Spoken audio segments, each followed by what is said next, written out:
Good morning, everybody. It is April the 4th, 2022, and this is Marketing Mondays number 52. So it hasn't happened in a complete consecutive year to where I've actually done the 52 episodes in 52 weeks. It's taken a little bit longer than that, but overall, this is basically is like a year of me doing these. So give me a second. I'm going to share this out to a couple different people, and we will get going in a second here. Thank you guys for tuning in, and girls for tuning in, and I really appreciate you guys being here. One second. I always think this is going to go faster than it does, and it always takes a little bit longer than I'm anticipating. So I appreciate you guys bearing with me. So that being said, I think we're all set. Thank you, everybody, for tuning in. A couple different things I want to kick the show off with today. One, again, it's our 52nd episode of Marketing Mondays. So hopefully you guys have enjoyed that. We've answered a lot of questions. Almost all the episodes are available. If you go into the feed and you look back, you can actually watch those episodes. We typically answer 5 to 7 questions per episode. So if you do the math on that, we've answered about 350 questions on digital marketing and small business marketing and things like that. So a lot of good information. We're currently working on breaking up those episodes into individual pieces so that all those questions could be put out there as pieces of content individually. So if we do that, you'll hopefully be able to benefit from that as well. You won't have to sift through all the episodes to get your questions answered. We'll actually be able to, you'll be able to just watch the questions that you want. So welcome to this week's episode. We have a lot of good questions. And one other thing I want to say before we get started is today is actually the 7th anniversary of me starting iMagnet Management. So 7 years going, and it's been, it doesn't seem like it's been that long. In some ways, it seems like it's been every bit of that. In other ways, lots of hard work, but thank you all for the support over that time. Thank you to the clients that we've had the opportunity to work with and are continuing to work with. And with that, we're going to get kicked off. So 7 years. Thank you guys for the support. Thank you guys for being here. Good to see you, Robert. Good to see you, Vinny, show up. So one of the things I'm going to start with today is last week, we sort of ended the episode with a question that had come in, and there was a little, people were asking some follow-up questions on that. So I thought I'd revisit it slightly. It was talking about like the company was beginning to work with another company that wanted to put their website as a landing page, if you will, or a couple landing pages on the company's website that they were going to be working with versus them having their own website. And they were asking my advice on that. And I gave the advice that I thought that it was best that they have their own website, whether it's a slimline website that's essentially a glorified landing page, or whether it's a full-blown website that's actually real estate that they own. They built that on real estate that they own versus if they're working with another company and they have a good landing page that's generating leads or whatever on that other company's website. If that relationship ever falls apart, you don't own that page. You don't own that landing page on another company's site. So, best case scenario, that goes away and you don't have that anymore. And I say best case scenario because worst case scenario could be that they can begin to take that landing page and work with somebody else in your marketplace, and the leads that you were getting now are going to a competitor in your marketplace. So be very careful when you enter into those relationships that you're doing marketing activity and the money that you're spending is going towards building, your assets, things that are on your that you own, that you control, because you can spend a lot of money over time building momentum and building marketing for something that you don't own. And if anything ever changes with that, you can find yourself in a bad situation where you're not only not benefiting from that anymore, but potentially somebody else in your market is benefiting from it. So hopefully that clears up what I was saying last week. I'm not saying there's anything wrong with having those relationships.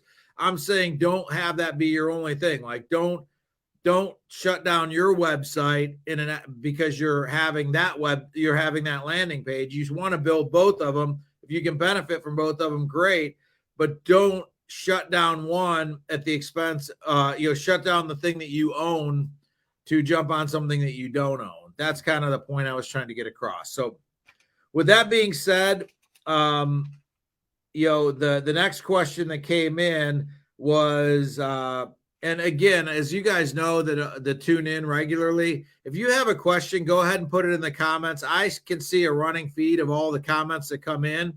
So if you guys have any questions at all, just go ahead and put it in the comments, and I will see that and get to that question or get to that clarification during the show so that you can actually have an answer to that. So with that, though, I do get questions that come in during the week, so I'll continue to answer those. Unless I get a question that comes in live, I always give a priority to the ones that come in live. So the next question that we got in this week was, my organic reach on Facebook and Instagram seems to be continually dropping. Is there anything I can do without buying or paying for ads? There actually are things that you can do to increase your organic reach on Facebook and Instagram. Obviously, you are right that organic reach has fallen off. Facebook wants to, or Meta, I guess I should just start getting in the habit of referring to it as Meta, wants to get paid for the ads. So one of the ways that they're doing that is you don't get as much organic reach on the platform as you used to. You've got to actually, in a lot of ways, pay to get some of the reach you used to get. Even if you have a lot of people that like your page, your company page or whatever, that doesn't mean those people are all going to see your ad, no matter if they like your page or not your ad, your post. So how do you increase organic reach on Facebook and Instagram without paying? It's a great question. A couple different things you want to look at. What are the things that the platform, and there's actually another question that came in too that kind of dovetails with this. So maybe I'll take both of them together. You have to look at the activities that the platform is trying to encourage. What are people responding to?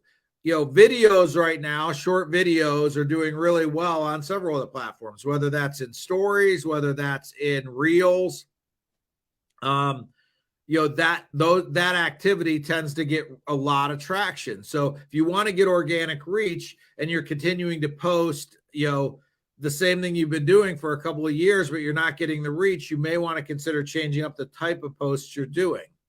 Obviously right now, and again, I'll touch on this a little bit later as well, videos are getting a lot of traction. So you want to consider maybe mixing in some videos. Also pictures, if you have a link to share to your website or to an article or things like that, consider taking a picture and posting it on Facebook or Instagram. Obviously, you don't want to post a link in Instagram because that's not native to the platform.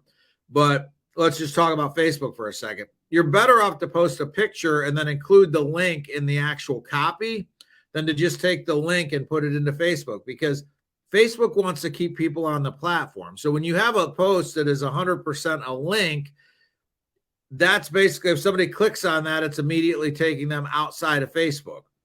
Facebook would like to try to discourage that. So essentially, if you post a picture to grab somebody's attention and they see the copy that you've written, that's going to get more organic reach than if you just take that link and post it and let Facebook kind of pre-populate that link.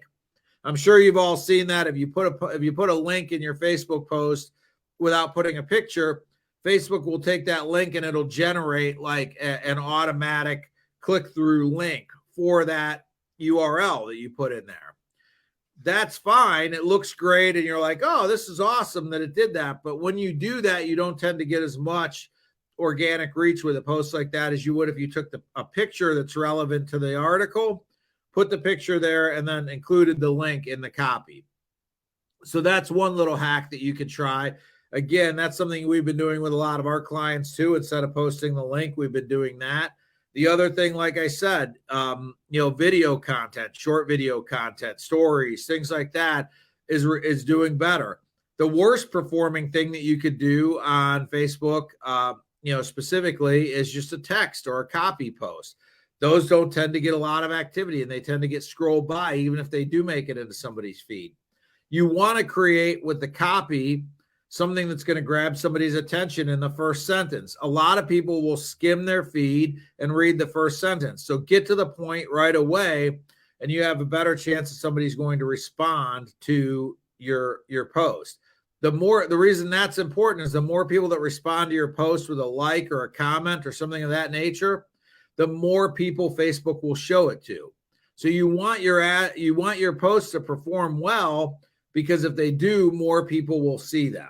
So, man, we went around the block on that, and I apologize for that, because I do know there's another question. I'm going to take it right now, because I think it goes hand in hand with this, and I don't want to come back to it later. So I'm just going to go ahead and jump right into it now. And the other question that came in is, what are the best organic performing platforms right now? And I think one of the things I'm going to say is, right out of the gate, Instagram Reels and TikTok are going to be some of the best places you could be posting content right now to get organic reach. It's amazing to me how much reach an Instagram Reel or TikTok gets. And you might be like, well, why is that? Because, in some cases I'm getting really good response, even more so than the people that like the page. Well, think about how those platforms work. If you're watching Instagram Reels or you're watching TikTok, you're not watching videos for people that you like or pages that you follow. You're watching like a random sampling. The algorithm's working to figure out what you're interested in and putting those videos in front of you.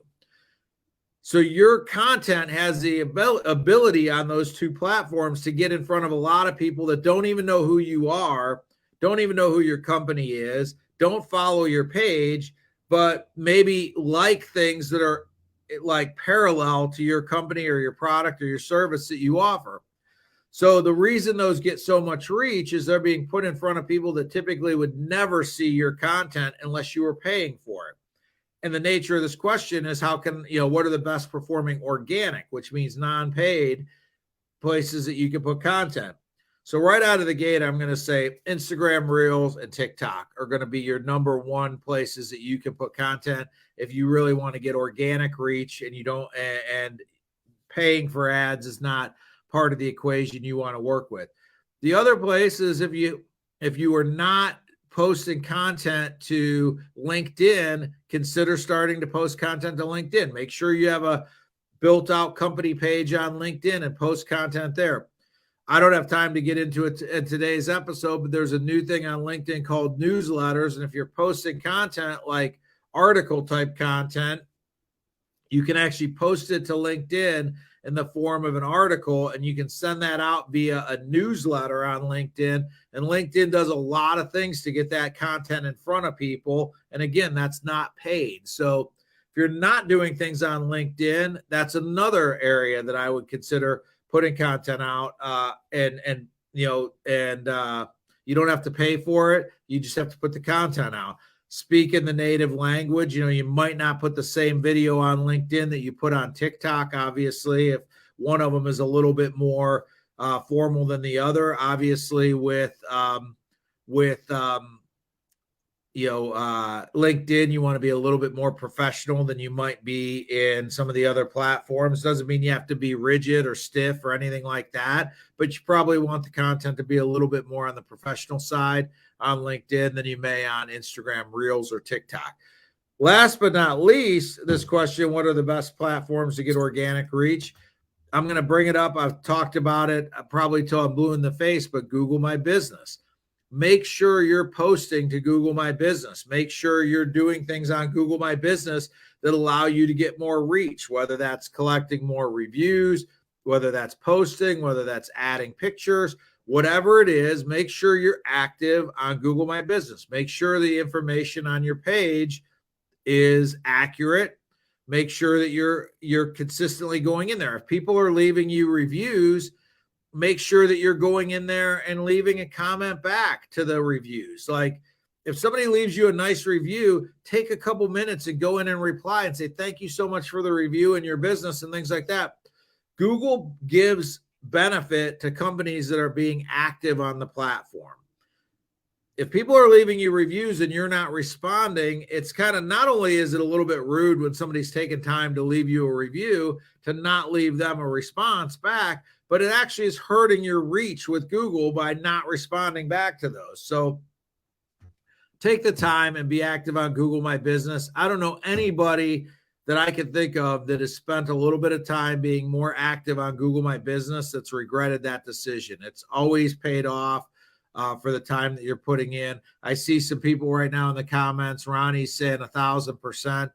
I agree. If you put the time in, you do it properly on Google My Business, you're going to see results. And that's all organic or non-paid, other than taking your time to do it or working with a company that's going to do it for you. But to this question, it was asking about non-paid or organic results. And those are the 4 places where I think you can get the best results organically if paying for ads is not something that you want to do. So hopefully that answers that. Keeping an eye on the comments, see if any questions come in there. The next question that came in is, can you explain which objective I should be using for Facebook and Instagram ads in Ads Manager? If you guys have run ads in Ads Manager, you'll be aware of this. One of the first things you're doing if you're not running, I'm not talking about just boosting a post. I'm talking about actually doing an ad the proper way by going into Ads Manager and building out an ad. One of the first things you're going to do when you go to create an ad, it's going to bring you to a page. And depending on whether you're one of the people that they have on the early adopter side or whether you're still utilizing the old platform, it's going to bring up a variety of choices you can choose of what your objective is for that ad. Now, there's 3 categories: awareness, consideration, and conversion. And all the other things fall into that. One, there may be traffic, engagement, video views, brand awareness, reach, conversions, messages. Those are all things that may fall under one of these 3 categories. But the 3 main categories of the objective in Facebook and Instagram, or the meta advertising, is awareness, consideration, and conversion. So which one, the first thing that this question's asking is which one of these should you use? And I think that the main thing you need to decide is what you're trying to achieve with the ad. If you're a new company maybe and you don't have a big following on your page and you just want to get out there in front of people, you want people in your local area to know that you exist and to know that you provide service, and you have a limited budget and you just want to get in front of a lot of people. You want your brand to be in front of a lot of people, similar to how a television advertisement or a billboard or something like that would run, where you're just trying to get in front of as many people as you can. You probably want to choose the awareness objective. And there's typically, depending on, again, how your thing is set up, there's going to be brand awareness and there's going to be reach. Now, per dollar, it's going to allow you to get in front of more people if you go with the awareness.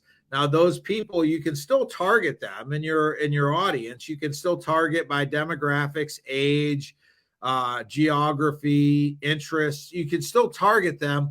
But what this is going to do is just get those posts in front of more people. Now, they're not people that have necessarily shown a predisposition to engaging with an ad or converting or anything like that. It's just a sheer numbers game. You're trying to get in front of a lot of people. That's great for a new company that's really just trying to get the word out that they exist and things like that, especially if you have a limited budget, because you don't need to spend as much to get in front of a lot of people with an awareness type ad. So that's the one category, awareness. And again, typically it's brand awareness and reach are going to be the 2 typically things under that. Now, consideration is a different category. That's saying, hey, I don't just want to get in front of people. I want to get in front of people that have shown a history of interacting in some way, shape, or form with the post, whether that's engaging with the post, a like or a comment, or traffic to the website, clicking through to the website, sending a message to the company that left the ad, watching the video that the company posted. Those are all things that are going to fall under the consideration category. Now, you're going to get in front of fewer people because they're going to take the audience that you built, but they're going to then siphon that down to say, we're going to show this predominantly to people that have shown a history of doing one of these things. So say that you've chosen traffic as your objective. Facebook is going to take your audience and they're also going to narrow it down more to put it in front of people that have shown a past history of clicking through on posts. So if you want traffic to your website, they're going to try to put it in front of people that have shown a history of clicking through to websites. If you want messages, if you want people to send you messages, Facebook is going to narrow your overall audience that you created and put it in front of people that have shown a past history of leaving messages for companies or engaging in a message string with companies. Whatever that is, video views, whatever. Now, because Facebook is targeting this a little bit tighter, you're going to get in front of fewer people, and you're typically going to have to spend more money to get in front of the number of people that you want. So where you might be able to spend a couple dollars a day on an awareness ad and get in front of a decent amount of people, you're probably, when you shift into consideration, going to have to spend $5 to $10 a day to get any sort of results in consideration, because you're narrowing it down a little bit more. So you're going to get put in front of fewer people. So to get the type of results you want, you may have to spend a little bit more. So from a budget standpoint, think a couple dollars a day, you're probably stuck over in this awareness category. If you've got $5 to $10 a day, you probably can move up into the consideration category of the objective. If you've got more than $10 a day, you may want to consider the conversion category. And that's going to be people like if you build that you want filled out contact forms, you're going to send people to a landing page with a contact form and you want leads. That's a conversion, something along those lines. That's in the conversion category. And you're typically going to have to spend a little bit more to get those conversions. Because again, Facebook is going to narrow your audience down and show it to people that have predominantly shown that they have converted on Facebook or Instagram ads in the past. So while that certainly uses the data that Facebook has to your benefit, it sometimes will take people out of the equation that may have been interested in your product or service, but maybe they've never converted before. Well, they're probably not going to see your ad because Facebook's going to take them out of the mix for that. So what's the best one?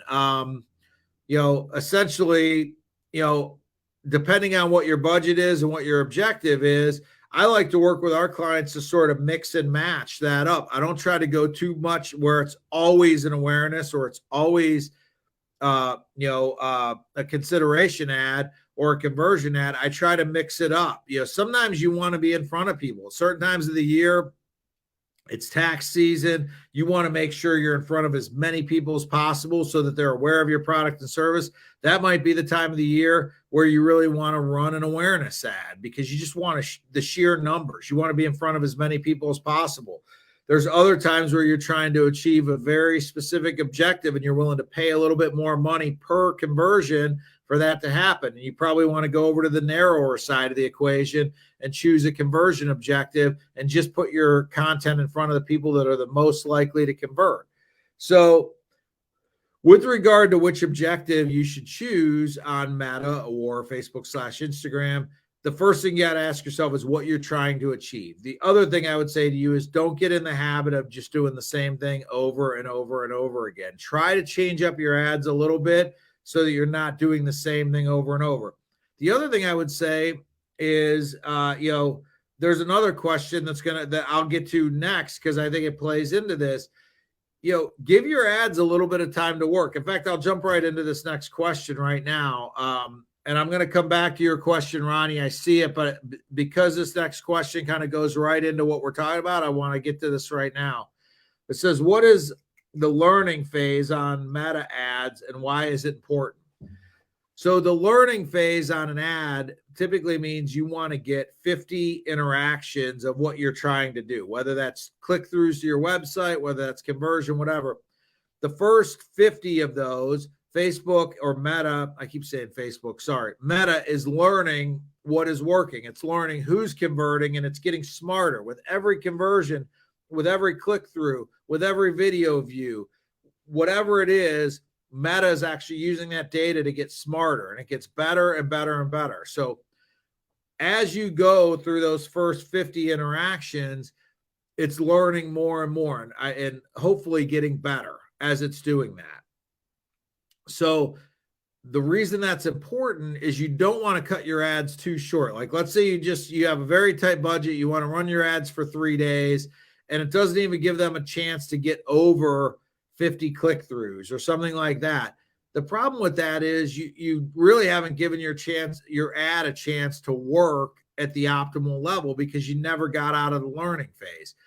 So one of the things we have done with some of our clients is, rather than running, like, let's say they want to run an ad a week, rather than running an ad a week, if they have a limited budget and we can't get through that learning phase quickly, we've sort of started alternating and running an ad for 2 weeks. Even though we might post in the next week, we're running the ad for 2 weeks. That gives the ad a chance to get past the learning phase and really have a week or so of really operating at an optimal level where we're letting the data really do its magic, if you will, and get it in front of the right people. So the reason it's important to get out of learning phase is that's going to allow your ad to run at the optimal level and use the data and all that content that Facebook and Meta has to get you the best results. So rather than, if you have an ad that's really working and you've been running it for a while and it's still working, I would advise you I would continue to post fresh content on your page so it doesn't look like your page is stale. But if you have an ad that's working and it's continuing to work, my suggestion would be to continue to let that ad work until you see the performance degrade with regard to, because what that's telling me is that the Meta algorithm and the Meta data is working really well to put your ad in front of the right people so you're getting results. So you don't want to cut that short and start a new ad just because you've been running it for 10 days. At that point in time, the ad might be running at the optimal level. So continue to ride that ad until you start seeing a degradation in the performance. So hopefully that helps with that. I know we only have a couple minutes left, and Ronnie had asked a question I want to get to. It says, what about Yelp as far as advertising? Here's the thing with Yelp, Ronnie. In certain areas of the country, people swear by Yelp. In other areas of the country, they think it's a huge ripoff. I will say that one of the things I've found, and I certainly wouldn't say that this is written in stone anywhere, but I would always recommend people go and fill out their Yelp profile, the things that you can do for free. Make sure your Yelp profile is filled out completely and things like that. As far as beginning to pay Yelp, the one thing I feel like I've seen in the past, and again, this is just not really, it's anecdotal evidence, if you will. It's something that I've seen, is that if you start paying Yelp, it seems like you have to continue to pay Yelp to get good results. If you ever want to pull away from Yelp, it seems like your results aren't even as good as they were before you started paying Yelp. So the only caveat I would have with Yelp is, if it really works in your area and people are using it and having a lot of success, understand that you're probably tying into something you might have to do on an ongoing basis to continue to get results. I would always recommend that people fill out the part of their Yelp profile and claim their Yelp profile that's free, and be active there. If you want to reply back to reviews and things like that, definitely do those type of things. As far as going down the road of paying Yelp, I would say, talk to maybe some other people in your particular market of how that's working for them. I will say, like I said, in talking to some of my clients, what they felt like is they were getting better Yelp performance organically, or before they were paying for it. Once they started paying for it, they were getting okay performance then too. But once they backed away from paying for it, they weren't even able to get the performance they were before they started paying for it. So it was almost like once they got started, they kind of had to continue it to continue to get the results. I will let other people respond in the comments, because I think, you may get a lot of people that have particular, feelings about Yelp and how it's worked for them. And I'm not saying that I have all the answers with regard to that. So I would leave it to the comments. If somebody's got any comments, please go ahead and respond back to Ronnie and let them know what your experience with Yelp is. But with that, we are kind of right up against the half an hour. So I didn't get to all the questions today, but I got to a fair amount of them. Thank everybody. Thank you to everybody that tuned in today. Again, this was the 52nd episode. I really appreciate the support. I really appreciate seeing, regular names up there each and every week. And hopefully you guys are finding these answers beneficial. Again, we're working on some different things to try to get these broken out so that each individual question is going to be able to be broken out and be consumed in a lot of different ways as well. So, just doing rough math on the 52 episodes, I think we have somewhere between 250 and 350 individual questions that we've answered. So there's a lot of content there, but it's very hard to figure out exactly what you're looking for. So we're trying to figure out a way to categorize that, for lack of a better term, library that content, curate that content, so it's easier for anybody that wants to find maybe an answer to a particular question they're looking for versus having to watch all 52 episodes and hope that they get the question answered that they're looking for. So with that, I will tell you guys goodbye for today. Hopefully you guys have an awesome week. Thank you again for your support. Thank you for tuning in. April 4th. Can't believe we're in April already. And hopefully you guys are starting the month strong and are going to have an awesome April. Again, thank you. Have a great week, everybody. Bye.